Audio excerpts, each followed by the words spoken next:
Chiefs, Texans. I'm going to say this. Kansas City at home, that's almost a layup, especially when you look at somebody like the Texans going on the road. I think Kansas City takes them. What do you think? And it's a dome team playing outside. I don't know how cold it's predicted to be yet, Pete, in Kansas City, but obviously they're rested because they had the bye, and they're playing outside at home versus a team that, quite frankly, we all thought they'd be even better this year than they were last year. They're not. They're good, but they're not better. Obviously, a lot of us thought maybe they'd look like the Commanders or the Commies, as I like to call them. I thought they might look as good as the Commies. Quite frankly, I think Texans lose to the Commies pretty bad. But let me tell you something. The Texans, I think they're going to be in for a totally different game against Patrick Mahomes and that team. And the thing that people don't accept all year was, well, the offense isn't all that good this year for Kansas City. Okay, maybe not, but the defense is damn good. Defense is one of the best defenses in all of football. So I think that's why, and the stadium, I think all of that plays into it. How about the Bills-Ravens? Now that's going to be a pretty decent game, right? I mean, you've got two great quarterbacks, two great running backs. You got great receivers. The defenses are both good, but not great. The Ravens used to be the best defense in football year after year after year. They're not this year, but they're still pretty damn good. But I kind of think that the way Josh Allen's playing, John, I don't know. As long as he can stay healthy in the game, I think that the Buffalo Bills win this game. What about you? I'm the same way. I'm terribly impressed with Lamar Jackson all the time, Pete. Yep. He's a field general. He puts his body at risk just like Josh does, but Josh has a much bigger body. Josh, when he's running, it's more like, like Laporta, the tight end from Detroit.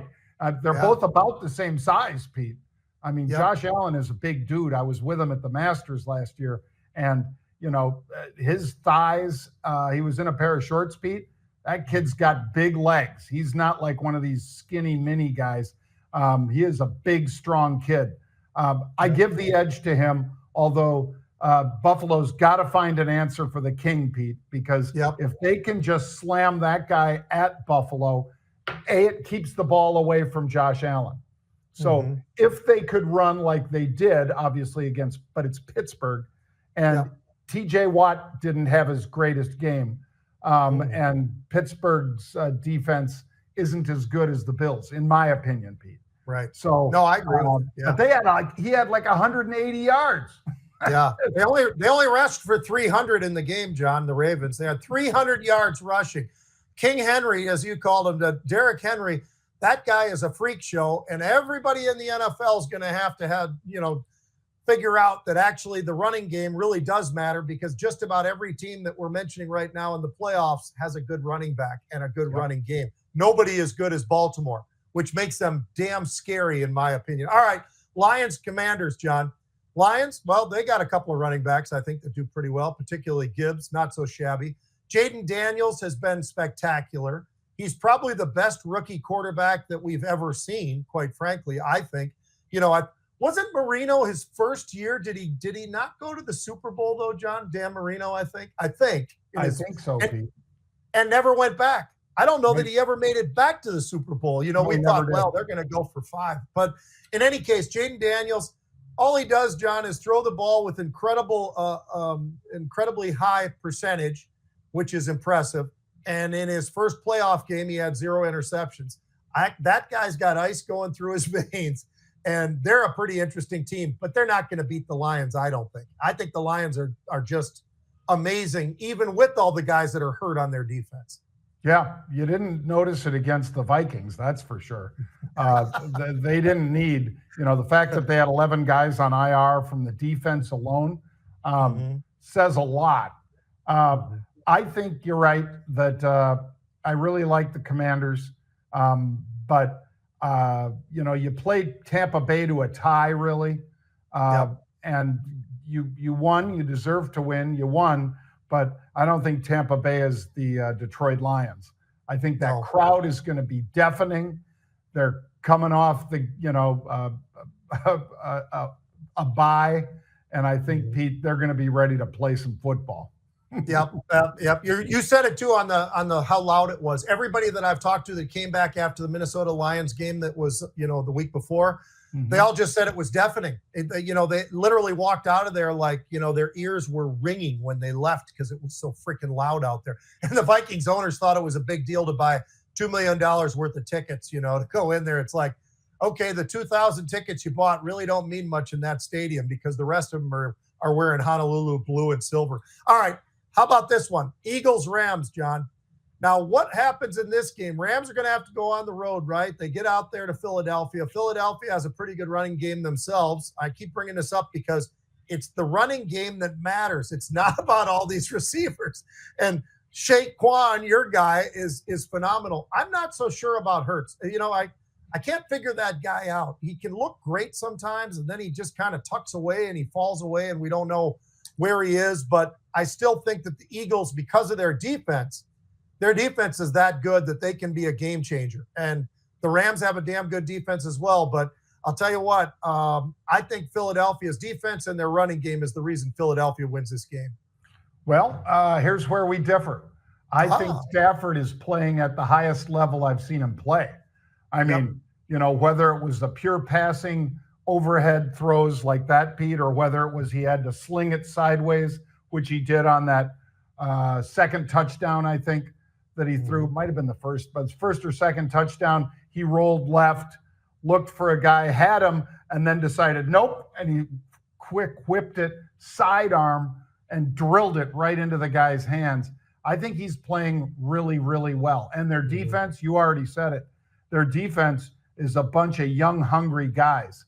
I'm not saying Philly isn't. Philly's great. But if you can score like they've been scoring, the Rams, that's the one thing you worry about with Philly. Can they get it done in terms of if it gets into a 25 or 30-point game, I give it all to the Rams. I don't think Philly's going to put up those kind of – if it's a 20-17 game, can Philly grind it out and win it? Yeah. But whoever wins it ain't beating Detroit anyway. No, I agree with that for sure. We agree on that one. All right, John. Secondly, we got another little topic I thought would be kind of fun. It's right in your world. Chicago Bears. They've interviewed Ron Rivera, great friend of ours, my brother Paul, our brother Paul's roommate in college at Cal Berkeley. They were the bookend outside linebackers and the whole deal, right? So he was interviewed. You know who they really have an itch for, though? Marcus Freeman. Oh, really? Marcus Freeman. They want the Notre Dame coach to come to the Chicago Bears. That's the word on the street.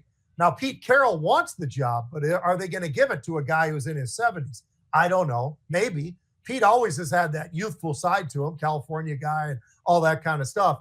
But I'll tell you what, John, here's why I ask, because he's making a little over $6 million, actually almost $7 million a year at Notre Dame, which in the big scheme of things is a bargain for Notre Dame because there's a hell of a lot of coach. Kirby Smart, you know what he makes? He's the highest paid. $13.5 million a year, Kirby Smart. So I'm thinking this. Marcus Freeman did just sign a new extension not long ago. There's no release on what it is, but I'll say it's at least north of $10 million a year.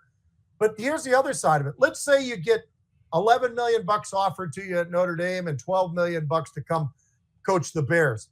Who do you go with? Because I know where I'm going. I'm going right back to Notre Dame, and I'm going to keep on playing college football and being that guy who kind of guides these guys. The NFL is a league that we already know, John. Look how many guys got dropped in 1 year, right? I mean, then what do? Do you got to recycle back and try to figure out college football? Do you go somewhere else in the NFL? Or if you're Marcus Freeman, do you stay at Notre Dame for the next 10 years and go, hey, I'm loving life. I've got one of the greatest jobs in the world of college football, right? Yep. It's a recruiter's dream, Notre Dame is.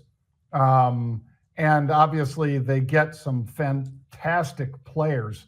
I would do it the same way you're doing it, Pete. If it were me, if I'm Marcus Freeman, I stay at Notre Dame. I can't spend that money. I cannot spend that money in South Bend, Indiana, or any of the nearby areas. You can't spend it. So for quality of life for him and his family, and I think, Pete, he has at least 4 kids. He might have 6. I think he might have 6 or 7.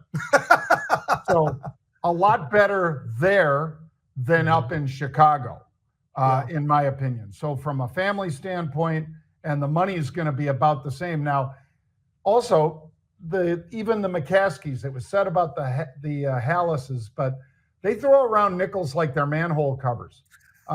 So don't look for them to come up with a $15 million, 7-year contract or whatever, 15 mil a year for 7 years, because that's what I think it's going to take to wriggle him out of Notre Dame, Pete.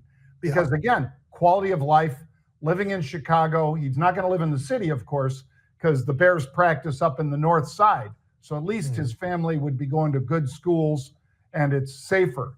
But it's not a competition for me. I would stay at Notre Dame unless they just gave you stupid money. And then I'd say, well, I hope they do the same thing that did to Eberflus and fire me after 3 years and I'll collect all this money. But I know that's not who Marcus Freeman is, Pete. He's not that guy.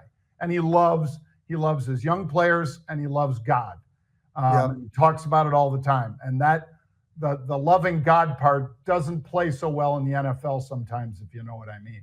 Right. And he converted to become a Catholic since he's been the coach at Notre Dame there, which is pretty interesting as well. I mean, he's a special guy. But I'll say this. If I'm a college coach and I'm making, give or take, let's say it's $7 to $10 million a year, and I get offered a little bit more money, but I'm going to be in the NFL where it is not for long, let me tell you, I'm okay with college. I don't see, I really don't see the benefits that I have going to the NFL versus being in college.